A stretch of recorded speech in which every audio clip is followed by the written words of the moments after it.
제128편 성전에 올라가는 노래. 여호와를 경외하며 그의 길을 걷는 자마다 복이 있도다. 내가 내 손이 수고한 대로 먹을 것이라. 내가 복되고 형통하리로다. 내 집 안방에 있는 내 아내는 결실한 포도나무 같으며 내 식탁에 둘러앉은 자식들은 어린 감람나무 같으리로다. 여호와를 경외하는 자는 이같이 복을 얻으리로다. 여호와께서 시온에서 내게 복을 주실지어다. 너는 평생에 예루살렘의 번영을 보며 내 자식의 자식을 볼지어다. 이스라엘에게 평강이 있을지로다.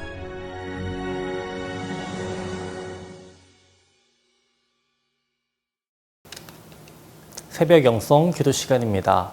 오늘 시편 128편을 통해 우리는 복받는 사람과 복에 대해서 배우게 됩니다. 저자는 1절에서 여호와를 경외하며 그의 길을 걷는 자마다 복이 있도다라고 말하고 있습니다. 복이 있는 자는 누구냐면 첫째로 여호와를 경외하는 자라고 말하고 있고, 이어서 그의 길을 걷는 자가 복이 있다라고 말하고 있습니다. 여호와를 경외한다라는 것은 무엇을 의미합니까? 단순히 예배의 자리를 참여하는 것을 의미하지 않습니다. 여기에서 여호와를 경외한다라는 직접적인 뜻은 여호와를 두려워한다라는 것을 의미합니다. 공포스러운 대상에 대한 감정뿐 아니라 인격적인 존경과 경외, 의로운 행동이나 경건, 예배 등 모든 것을 포함하는 것입니다. 두 번째로 그의 길을 걷는 자가 복이 있다라고 말하고 있습니다. 길이란 무엇을 의미합니까? 삶의 방식, 행동 방식을 의미합니다. 또 다른 번역본을 보면 하나님의 명령이라고도 또 말씀이라고도 번역했습니다. 명령이라고 한다면 우리는 조금 불편하게 느끼겠지만 길 안에는 명령도 있음을 우리는 인정해야 합니다. 복된 사람은 하나님을 두려워하고 경외하며 그 가운데서 구체적으로 하나님의 길, 하나님의 뜻을 구하고 선택하며 그 길을 걷습니다.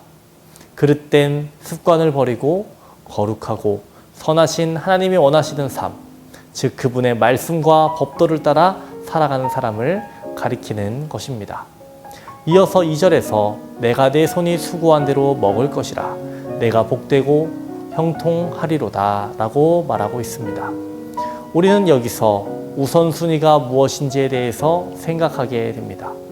성경은 여호와를 경외하고 그 길을 따르는 것을 먼저 말하고 그 뒤에 수고한 것이 따라온다라고 말하고 있습니다. 세상은 하나님은 없다라고 말하고 너가 수고했으니 너가 얻는 거야 라고 말합니다. 그러다 보니 나만 잘하면 된다라고 생각하게 됩니다. 나의 자랑으로 여기게 됩니다. 그러나 이것은 전혀 성경적이지 않은 것입니다. C.S. 루이스는 이런 말을 했습니다. 제일 중요한 것을 먼저 하라. 그러면 두 번째 것은 저절로 따라온다. 두 번째로 중요한 것을 먼저 하라. 그러면 첫 번째 것과 두 번째 것을 모두 잃는다라고 말했습니다. 모두 사울 왕을 아실 겁니다. 사울 왕이 범죄한 내용을 아시죠? 그가 제사장 없이 번제를 드렸습니다.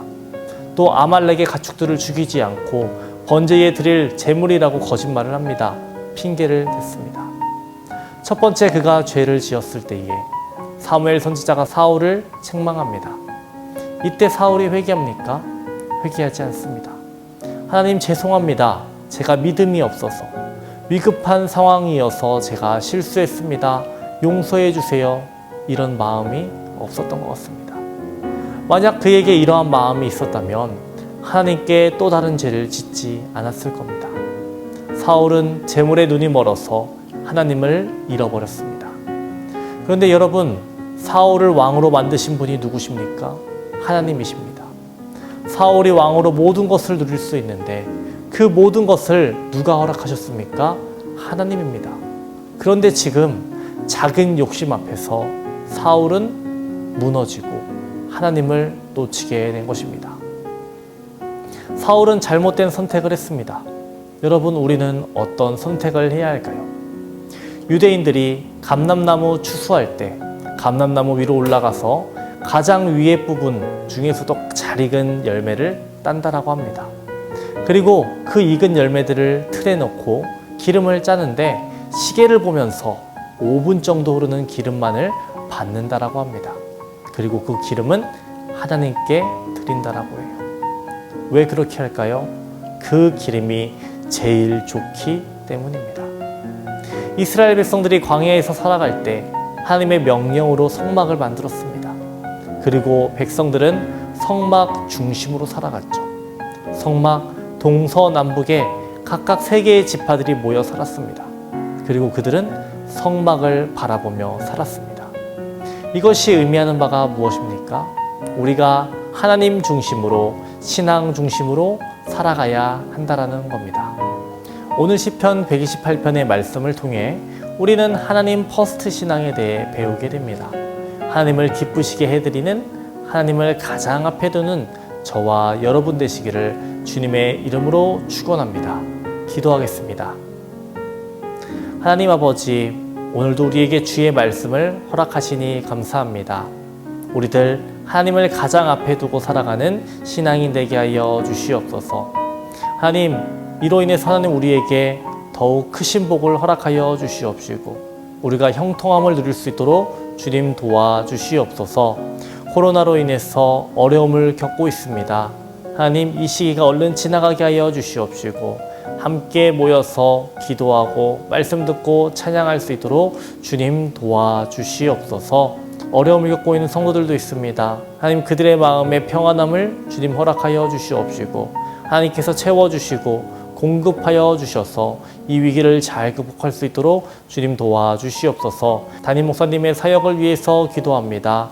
늘 강건하게 주님 붙잡아 주시옵시고 늘 성령 충만으로 주님 채워 주시옵소서.